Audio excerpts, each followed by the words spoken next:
ચોટીલા પાસે આવેલ બ્રહ્માપુરી ગામની પ્રાથમિક શાળામાં આયુર્વેદિક અને હોમિયોપેથિક ફ્રી નિદાન કેમ્પ યોજાયો। સુરેન્દ્રનગર જિલ્લાના સાપર બ્રહ્માપુરી સંયુક્ત ગ્રામ પંચાયતના સરપંચ અને શાળાના આચાર્ય ભોપાભાઈ ઝાપડિયાના સહયોગથી ફ્રી નિદાન કેમ્પનું આયોજન કરવામાં આવ્યું હતું। આ કેમ્પમાં ચામડીના રોગ, તાવ, શરદી, ઉધરસ જેવા અનેક રોગો માટે નિદાન કરીને દવા આપી લોકોને ફ્રી સેવા આપી હતી।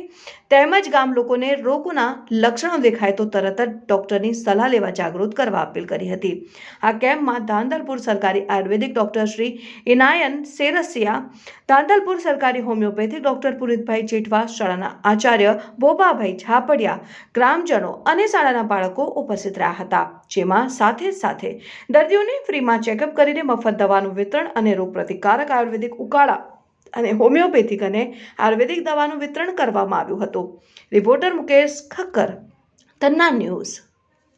એટલે આ ધાંધલપુર આયુર્વેદિક હોસ્પિટલના ડૉક્ટર સાહેબ છે અને સજગપુર હોમિયોપેથિક ડૉક્ટર સાહેબ છે અને બેનના સહયોગથી આપણે બ્રહ્મપુરી પ્રાથમિક શાળાના બાળકો અને ગામના તમામ નાગરિકો આ બધા માટે આપણે ફ્રી નિદાન અને સારવાર કેમ્પ રાખેલ છે।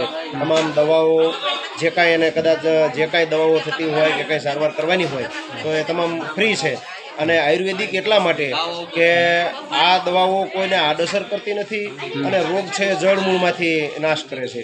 એટલા માટે આપણે આનો કેમ્પ રાખ્યો છે અને સાહેબો અહીંયા આપણે આવી ગયા છે અને સારવાર બધાની ચાલુ છે।